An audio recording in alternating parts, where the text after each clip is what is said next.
That was one of the areas that was discussed, that it hadn't really been being used to its utmost potential. Right, And and so that's kind of at the what we last talked meeting, about. when this was discussed, the council that was present was all unanimous that that seemed like the best site, at least for the immediate future, right? And it was agreeable by council, agreeable by Andrea.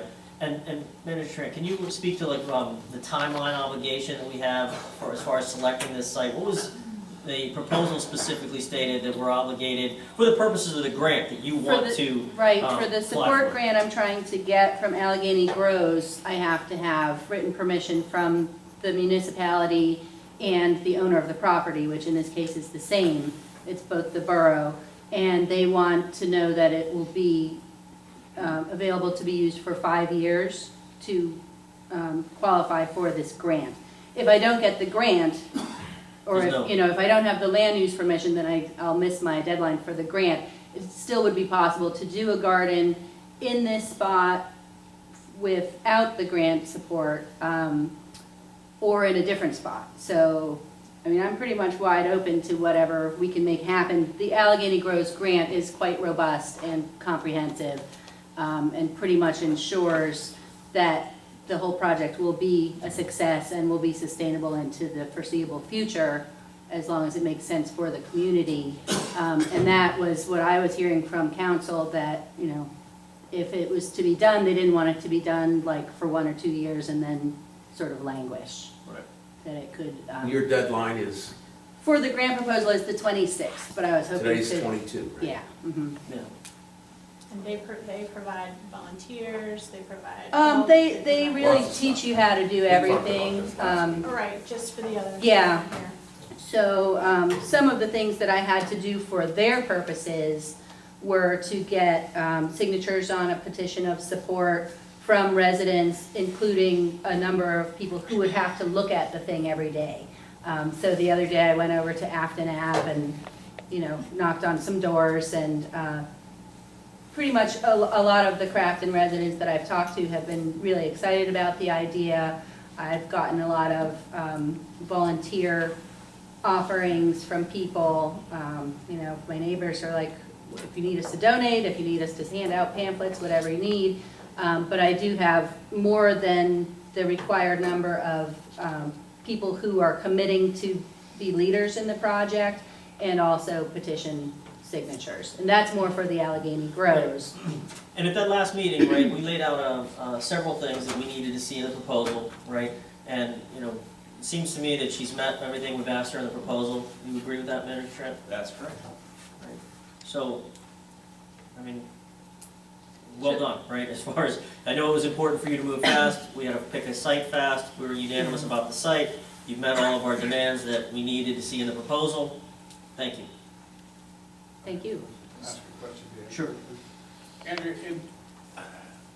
the grant is for 5 years, as you The, said. the Allegheny support is actually a 2-year program, the Allegheny Grows support, but they want you to have commitment from the owner of the property that it could be used for gardening for 5 years.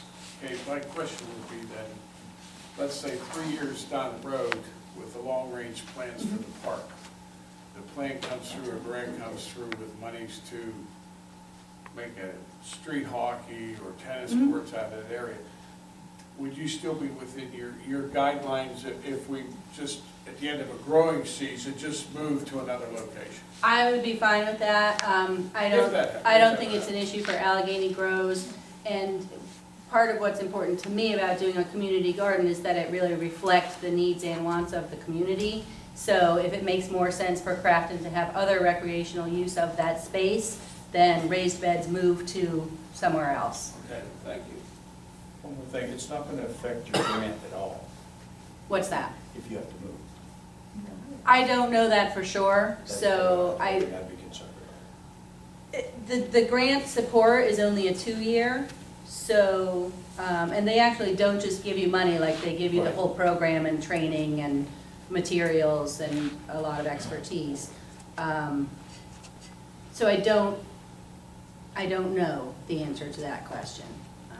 we should explore that if the time comes to be, right? Yeah. I mean, there's a strong community desire to have a community garden, right? We've selected that this is the best site at this time. If something were to happen in 2 years or 3 years where that site would want to be used for something else, I think it would be our obligation to find another site, and to the extent that that works or does not work within the grant, that we should consider that at that time, right? That, what's the community, what would it do to your grant? What was the community feeling at that time?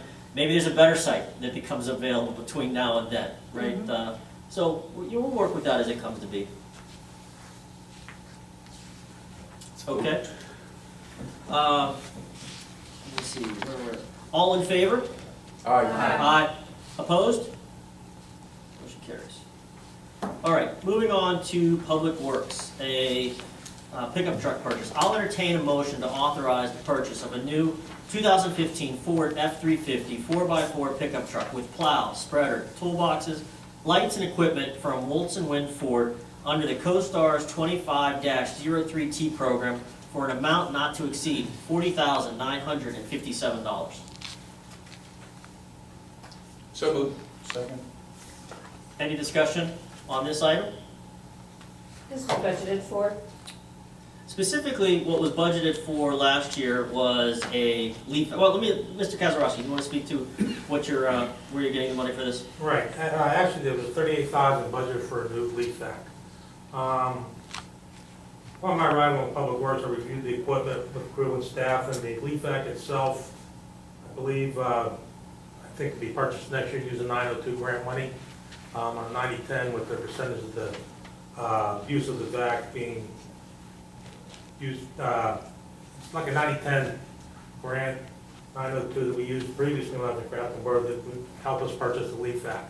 $38,000 is the full price of the vac. And the equipment needs seems like a pickup truck with utility tool chest would be used by our staff. Right now we have nothing but dump trucks. This would be a utility vehicle with the accessories enabling it to do snow removal. Actually, we explored the use of brine, salt brine. I was at a seminar this week, and this vehicle will be a utility vehicle used, save the borough not only fuel expenses, being a smaller truck, not the dump truck, and it's also something that'll be a little more easier for the guys to transfer equipment on and off the back of a pickup truck instead of a dump truck. So I think that it's something that would be well used in the borough and something well utilized. So we have been mentioning salt brine at quite a few COG meetings in the past 2 years that I've been serving.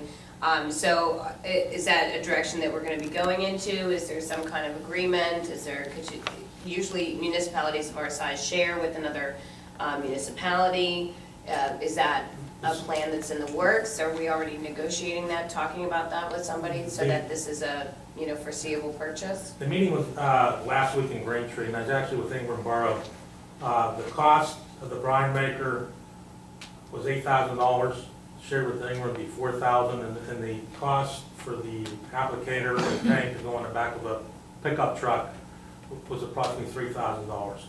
So it's something we talked to Ingram. Ingram's interested in moving forward. I talked to his supervisor of Public Works. He's going to take it back to his council. So the brine maker itself, that cost would be shared. The equipment for the pickup truck would be Grafton's expense, and they were going to purchase one for their equipment as well. Okay, so we would have a $3,000 brine tank purchase that we would have to make in addition to this pickup truck in order to run the brine system.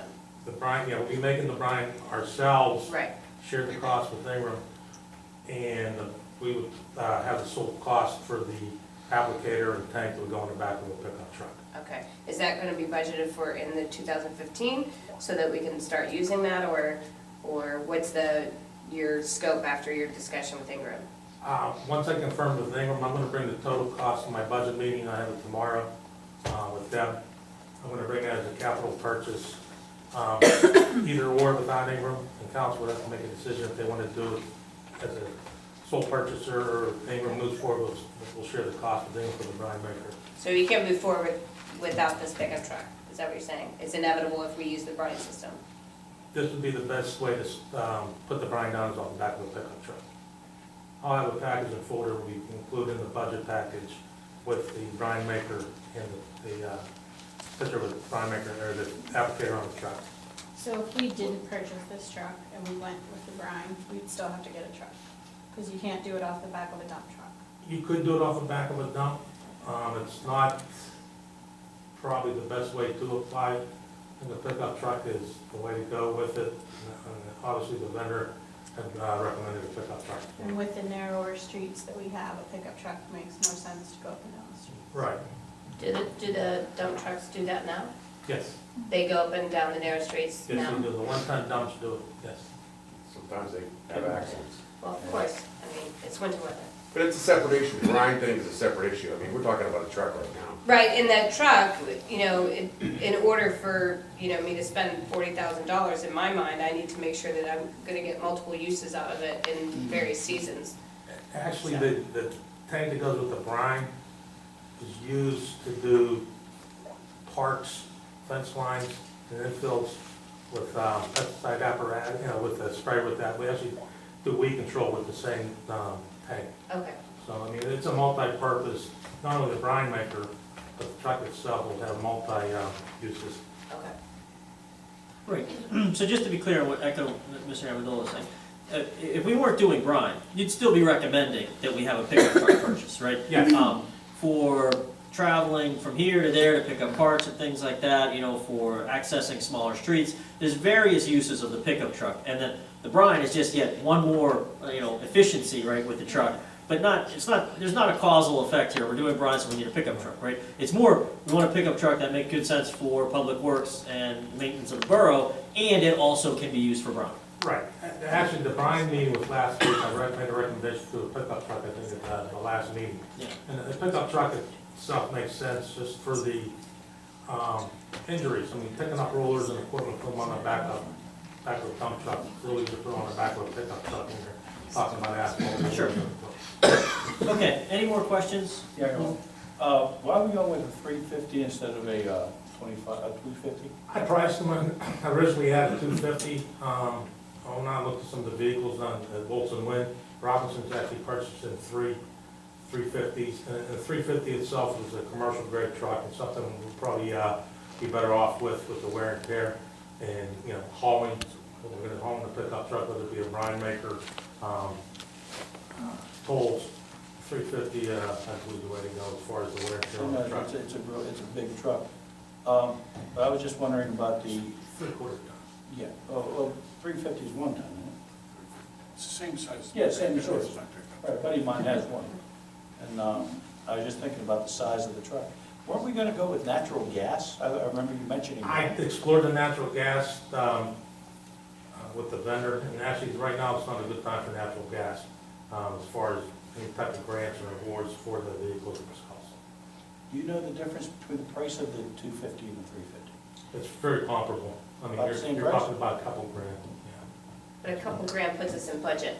Yeah. Or the- yeah. Yeah, well, I mean, some of the accessories, we did it fully loaded. If council wants to take a look at some of the accessories, it's itemized on, I believe, you have in your packet. It can be something you can say that you want to wait till next year or hold off, and can always add some of those accessories. I know a 350 is a much beefier truck, and it will hold up better on our roads and everything. I'm just considering the cost, but you don't have to break down the cost of a 250 versus a 350 for us. No. I have it on my desk, actually, the 250, but I think only the 350. Any other discussion? Just so I'm clear, is this coming, which line item is this coming out of?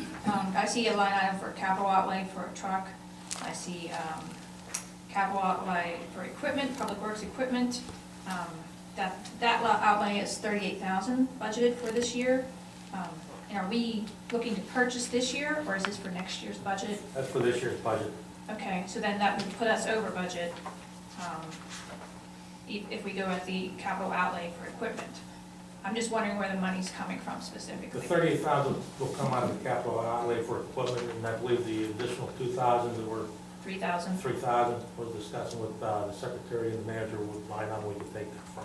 What line item would we take that So from? where are we taking it from? You have it listed here as 430.74. 430.74 is the capital outlay minor equipment, which April is pointing out is $38,000. So the No, actual, that capital outlay equipment, it says is .742. wait, what?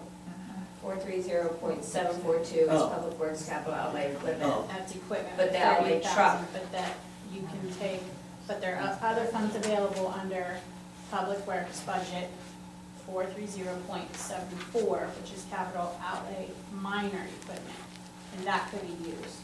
Right. So how much is in, on that line? What is left there? Yeah, what's left? Because I know we've been making purchases, so what is left? Maybe chairman, finance chairman, do you have I it? don't know. You have the financial I'm trying to pull it up on me. Do you have it in front of you? No, I don't have it in front of me, that's why I'm asking. We could have a spaghetti dinner and raise $3,000. No, again, you could actually remove some of the, you could remove some of the accessories, get it down for 38. That's on there. Yeah, so minor has 2,489, So then that leaves so 2,489, 557. right, plus the 38, I mean, we're within a few dollars. $557. What? 557. If you said you have 2,400 on that line? 24, so yeah, 2,489, plus 38, right? And when we're over by 2957, you have 2,480 something, and So we have enough. we're at like $500. Right. A little under. I can say we're neck deep in the budget process. We have $500. So this will not be a And budget. again, council wants it, some of those accessories, even the Salt Hawk itself, I mean, that's an accessory that we can phase into 2015 budget for the concern about the amount. I mean, those should be itemized in your packet, the truck. So let's and the do this, different let's do this, accessories. let's vote as it's written, and if it gets voted down, then we'll itemize it, so that it stays within budget. All right, then we'll see how that goes. So let's vote on it as written, and for some reason, if that doesn't work out, we'll take something off and get back within that budget, the 500, despite the fact that the manager says that we're gonna be okay on $500. Well, the savings in gas, the savings in potential workers' comp claims, the savings, right? Didn't you say all that? Potential savings? Probably the most efficient thing to do is purchase a pickup truck instead of running around in dump Right. trucks. For, especially when you're working HVAC or doing, Right. some type of plumbing work or, utility work. I just want to make sure we're within budget. I don't want to be spending more of somebody's, tax dollars than we have, so. Yeah, I think we are within budget. Okay. Okay, all in favor? Aye. Opposed? Motion carries. Okay, next item, I'll entertain a motion to approve a contract with Pittsburgh Fence Company for the Phase 2 removal and installation of guide rail along Crafton Boulevard in the amount not to exceed $5,892. So moved. Second? Any discussion on this item? I'll just take this opportunity to remind council that we fixed a section of guide rail last year. It was what we called Phase 1 of what we expected to be 3. And we had said to ourselves that we wanted to see this to completion, right, in a timely fashion, and commit to what we said we were going to do. And that would be to replace the guide rail along all of Backbone where it is a cable rail, because there are some sections of Backbone which has a perfectly fine guide rail in good repair, but there are still 2 sections. So this is section 2. Mr. Kazarowski, do you have anything further to mention on this? No, just hope council could approve it and next year we'll put in Phase 3 and have it completed. And I believe I'm correct, it's the same company, right? Yes. Put the first one in, and they did a fine job, so we're recommending that they be the company for Phase 2 as well. Right. So, any discussion, further discussion on this item? Exactly which portion is this that we're talking about? Because on the quote I'm looking at, it doesn't say, from where it says 24 feet existing deteriorating. Because you just said Phase 3, which portion is Phase 3? Phase 3 would be the last portion of Crafton Boulevard going up towards Grandview. I think it's the section between McCormick. Is it McCormick and where we ended up paving, right? Right. We're doing that We paved- entire portion. to the stop sign before you start going up the hill. Right. Because that portion There's right no there is guardrail. relatively, I mean, that's not old. The newer, that's the portion, the only thing that's being replaced is the locust post and, wire. That's what's being replaced. Okay. Okay, So we're replacing cable, but we're not putting in yes. the same that we have on both ends, the Yes, metal. you're continuing the same, guide rail you put in last year. Okay, The same style, same type, everything's the same, removing the locust post and cable. There was three start and stop sections of cable. mhm. From Steuben Street as you work up to Grandview, so three distinct sections. There was also two sections of normal guide rail. Right. Normal guide rail being the guide rail you're talking about that is in good repair. Right. So the first section is a section we replaced last year. Moving up the road, we're now on the second section, which, engineer, Mr. Minsterman, right here, this is the smallest, I believe, of the three, right? Yeah, I'm trying to envision it. I think where Rob is describing is where you finished off along the existing antiquated guide rail up into the newer section, back to the more modern guide rail. I think it fills in that gap. Does that sound right? It's not the whole gap. Oh, okay. It comes short before. Right, next year will be the completion of the new guide rail up to the pre-existing modern guide rail up there Okay. towards Grandview. I thought we budgeted for the entire piece in this project. You had two quotes, there's two separate quotes, phase 2 and phase 3. So I assumed it was council's wishes to do in 3 phases. So there's No, I think what nothing- she's saying is we may have budgeted for the second two, we may have budgeted it this year for the last 2 phases. Yeah, I thought we Just to did. get it I done. remember we were supposed to get some money back from the water company to go towards that, from the Steuben Street thing. Now, as I remember, Doug Johnson was still here, we were still talking about that guardrail thing. I don't remember there being any connection to getting money back. What I remember from last year is that we said the whole phase, correct me if I'm wrong, Mr. Richmond, I thought we said that the whole guardrail itself was 28,000 That sounds right. from bottom to top. And we took the lion's share of it last year, which I want to say was somewhere in the neighborhood of 12,000 is what we approved. I can't recall if we budgeted for the remainder of that in this year, or we did it in 2 phases. We You did. I think could we do did it once. using the road fund, because there's a balance in the road fund. If this council is wishing to do phase 2 and phase 3, you can complete that this year with the balance. It was my understanding that council wanted to do it in 3 phases. There is funds in the road fund balance, that you could do all 3. Let's do this. Excuse me, I'm sorry, but I'm really sure that we had approved it out of the road fund when we were discussing it. We said that the quote would be for the paving of Crafton Boulevard as well as the guardrails. So can we check on that? Because I feel like we've already done this. I think there was an estimated amount put in the budget under the road fund to do the whole thing. Right. But it's all depending on how this year's road paving program went. If we went over budget on that, we didn't know if we were. And we didn't go over budget, so that money is in there, using that estimate. Right, Yes. but I think there's another item on. the Yeah, there's agenda another item on that as well. To consider on the road fund. Harris Avenue. Right, but that wasn't in a part of the plan. When I inherited this account, there was 3 phases. So I naturally assumed phase 1 last year, phase 2 this year, phase 3 next year. And there is funding available if council wishes to move and complete the whole guide rail. So I recommend this, right? We're hearing loud and clear that there's funding for phase 2, right, in the road budget. Let's vote on the motion as it's written. You go back, see if, based on what's gonna happen later on in the meeting with Harris, right? So you have everything that happened with the road, plus phase 2, plus what gets decided by Harris, what's left? And if there is still money left in the road fund to do phase 3, I think this council's of a mind to do phase 3 this year if the funds are there. We'll have it ready for next meeting.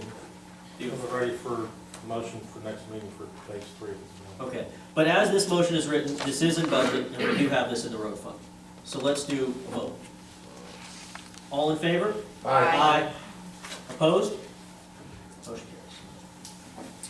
carries. Okay, right into Harris. So I'll entertain a motion to authorize the Harris Street Remediation Paving Project, Option 3, to A. Moranti Contracting for an amount not to exceed $16,266.25 in accordance with the proposal dated September 4th, 2014. So moved. Second. Moved and seconded. Before we jump into discussion, Mr. Minsterman, do you want to kind of give us an overview on what we're talking about here? And Mr. Kazarasi, feel free to jump in, when he finishes, so we're all clear on what's being recommended. The work starts at Clearview Avenue on Harris, and it goes up to the alleys, just where the alleys start. It doesn't go past the alleys, it stays short of the alleys.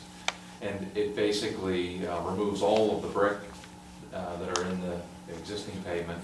The brick most of them appear to be no longer viable to be used, although we're going to save the brick, go through them and pull out the brick that can be used. But some of the work that was done on the right-hand side as you're facing up the hill for an existing resident, that excavation has caused some of the brick to come out during rain events, and that appears to be pretty unstable. So right now it's patched with asphalt, and over time that's going to be a maintenance problem. There's also an ice problem, a constant ice problem for a seep that's up at the alley on the right-hand side as you're facing up, that comes out onto the road.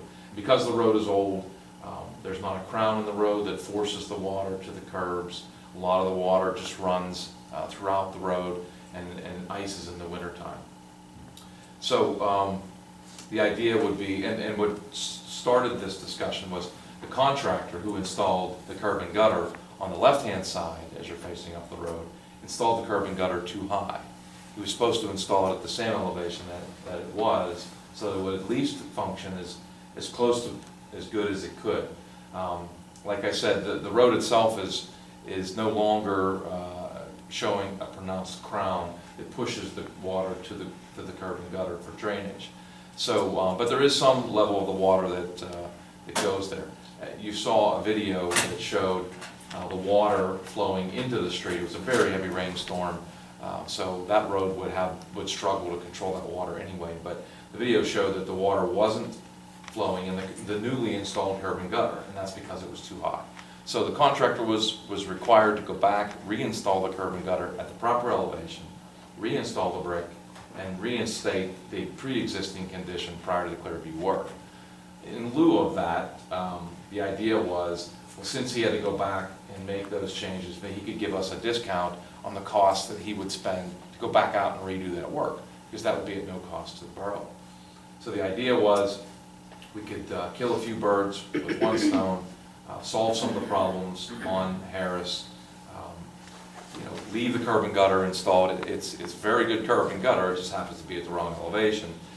This would be a substantial reconstruction of the road. It would be under drain installed as part of this. Now the curb and gutter on the right-hand side won't be replaced. We can reuse those. We'll pave up to the existing curb and gutter and we'll make that work, so that doesn't have to be replaced. So basically it's a reconstruction for about $16,000. Really the estimate to do that work would be about $20,000, so you're getting a $4,000 discount on doing that work. If you choose not to do it, then the contractor will simply go back out at his own cost, replace the curb and gutter on the left-hand side, lower that to where it was pre-existing, and you'll have the same conditions you have now on Harris, which ironically, the pavement surface itself did not show itself on the pavement management program. It was rated as a 3, which means it really wouldn't even be on your list to repair.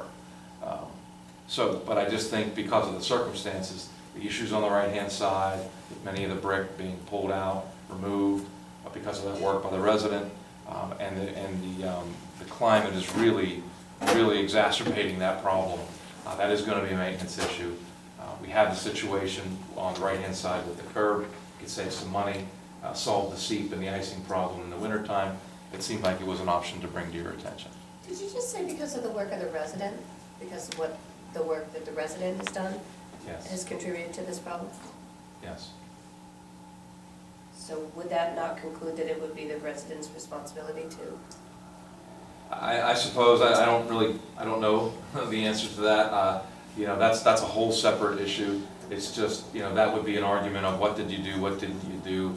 I know something was changed over there. Since that change, the road isn't the same, and it's gonna continue to be a problem unless it gets fixed. It's a substantial fix. Something has changed since the completion of that phase of Clearview? No, it was done prior.